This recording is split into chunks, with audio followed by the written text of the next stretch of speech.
सलामकुम। चालो साईं तव्हांजो घर छाएतालीह में ई न 1946 में असांजा वॾा सूबे जामी तो हिते आया। हा ही जेको आहे पोर्शन बाद में मां नओं ठारायो तव्हां नओं ठाहिरायो। हिन खां अॻु में जेको आहे अंदरि उहो पुराणे दौर जो वण बूटा नेचुरल शयूं आहिनि।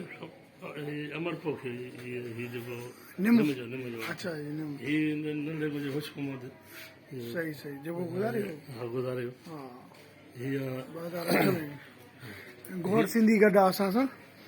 असल में असां हिते आया आहियूं साईं जी लाइब्रेरी ॾिसण, पर ही घर में आर्टिस्ट माण्हू आहे त शयूं नज़र अचनि थियूं।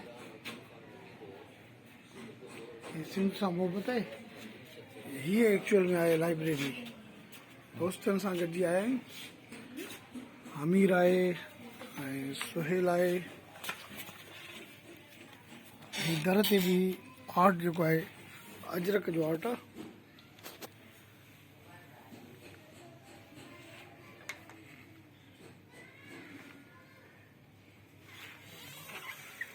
कोई दोस्त राधा सलाम हाकिम साईं वेठो आहे। अमीर सुहेल हीअ लाइब्रेरी आहे साईं जी। हीअ ओवरव्यू आहे। जगह सेक्शन में रहियल आहे। हा साईं बिल्कुलु ॾिसूं था असां, पर मां चवां हिकिड़ो जनरल व्यू अची वञे। पर हीअं था ॾेखारियूं हे फैज़ अहमद फैज़ हे हुनजो सेक्शन आहे। सिंधी ॿोली इंसानियत सिंधी ॿोली तालीम ही तव्हांजो लिसानियात ईअं मुख़्तलिफ़ सब्जेक्ट्स। हे अब्दुल्ला दारी सर अत्ता मोहम्मद भमरो ही ॿाराणो अदब ऐं ही शिकारपुर जो आहे। शिकारपुर ते जेके किताब आहिनि हुनजो कार्नर आहे। ही साईं जेम सैयद साईं किताबनि जो कार्नर। ही शेख अयाज़ नवां पुराणा किताब जेके बि छपियल आहिनि जेके साईं जा हथ लॻा आहिनि। ही शख़्सियात पर्सनैलिटीज़ सिंध जे हवाले सां बरे सगीर जे हवाले सां पुराणा नवां हिन में बि ही बि शख़्सियात जो ई आहे। शेख अयाज़ साहब सिंध शनासी माना सिंध जी तारीख़ जे हवाले सां जनरल नॉलेज सियासत मिक्स थी वयूं शयूं। ही सिंधी अदब तव्हांजो अची वियो। हे अदब जो वॾो हिसो आहे।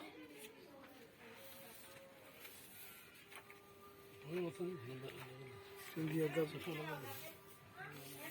अच्छा ख़तनि जो कार्नर बि आहे। ख़त लॻे अमर जलील साहब जो आहे। साइंस एंड साइकोलॉजी साईं। ऐं ही मथे फिलोसॉफी बि पई आहे जेके फ़लसफ़ो चऊं पाण। उर्दू शाइरी बि मथे पई आहे। ऐं ही पुराणा किताब कहिड़ा आहिनि गौर साहब? ही मथे हिन में मक़सदु कहाणियूं बि आहिनि, हिन में सियासत बि आहे। मिसलेनियस हा गॾियल गॾियल आहिनि। उनजे साइज़ साॻी आहे उनजे करे गॾु रखियल गौर सिंधी लाइब्रेरी साईं। ही एवॉर्ड आहिनि साईं साम्हूं जेके आहिनि तव्हांखे जेके मिलिया मिलियल आहिनि। ही छा आहे क़ौमी शाइरी। क़ौमी शाइरी गौर सिंधी साहब जा किताब आहिनि साम्हूं। गौर साहब जा आहिनि। मथे वरी सिंधी शाइरी आई सॼी। शाइर असां वटि खोड़ आहिनि जाम आहिनि। मथे मज़हब अथव। मथे साईं कहाणियूं तसव्वुफ़ आहे मज़हब आहे। साईं इंसाइक्लोपीडिया लुगात डिक्शनरीज़ ऐं ही पोर्शन ख़ासि आहे साईं अदबी समाजी सियासी। हे डायरियूं उहे जेके कॾहिं खां लिखियूं अथव 84 खां वठी 1984 खां 2020 ताईं जूं डायरियूं 21 ताईं। हाणे 21 ॾथल आहे। इहो कमाल कयो आहे गौर। सो जीअरी जाॻंदी तारीख़ सिंधी अदब। ऐं ही बि साईं पुट जो कार्नर आहे। अकेडमिक किताब आहिनि ही। सो बहरहाल ही ओवरऑल हिकिड़ी ऐं सुहिणी वो प्रेस कटिंग अथव 1944 हे साईं प्रेस कटिंग हे फाइल जेके पिया आहिनि हे प्रेस कटिंग आहे हे नथो सीरी ॾिसी सघे हे प्राइमर हे हेठि कहिड़ो फाइल अच्छा ही वारो ही संगत संगत हे साईं पाण गौर सिंधी साहिबु हे मालिक लाइब्रेरी जो कलेक्टर साईं असां लाइ ख़ुशीअ जी ॻाल्हि आहे रुस्तम जहिड़े शहर में हेॾी ज़बरदस्त लाइब्रेरी उहा पर्सनल असां वटि पढ़ण जी आदत थोरी घटिजी वई आहे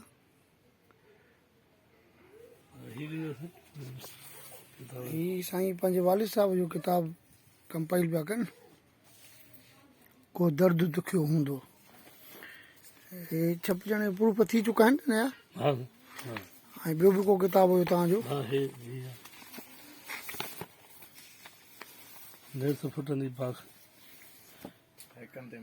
नेठ ते फुटली पाख ही तहक़ीक़ी किताब आहे साईं हैकनि जे हवाले सां ॿियो साईं हू शख़्सियतनि शख़्सियतुनि जे हवाले सां बि आहे तव्हांजे अॻु में साईं घणा किताब आयल आहिनि 7 किताब 7 किताब आयल आहिनि ऐं हाणे 3 ॿिया अचनि था 10 किताब वाह वाह कहिड़ा कहिड़ा किताब बालक जाग अच्छा 12 अदब जे हवाले सां 12 अदब उन ॿ जेके आहिनि एडिशन आहिनि ऐं अमन मोटाए ॾियो उहो आहे नज़म क़ौमी नज़म ओके ऐं ॿियो आहे चंड रोई ॾिनो उहा औरतुनि जी एहसासाती शाइरी वाह ऐं ॿियो आहे सूफ़ियुनि जे हवाले सां शाइरी आहे उहो अलाह वधाई जी हिकु मां सहेड़ी उहा आहे नीअं कयो निर्वार ज़बरदस्त ॿियो जदीद कहाणियूं आहिनि रीढ़ी पीढ़ ज़बरदस्त हा इहे आहिनि ऐं हुन सां गॾु नंढड़े जो मां किताबु लिखियो हुनजी ज़िंदगी ते पंहिंजे नंढे जेको फोत थियो 2008 में सही सही अच्छा भला को इस्म ॿुधायो का शाइरी थोरी हल्को फुल्को थोरो मड़ी हिन में एड थी वेंदो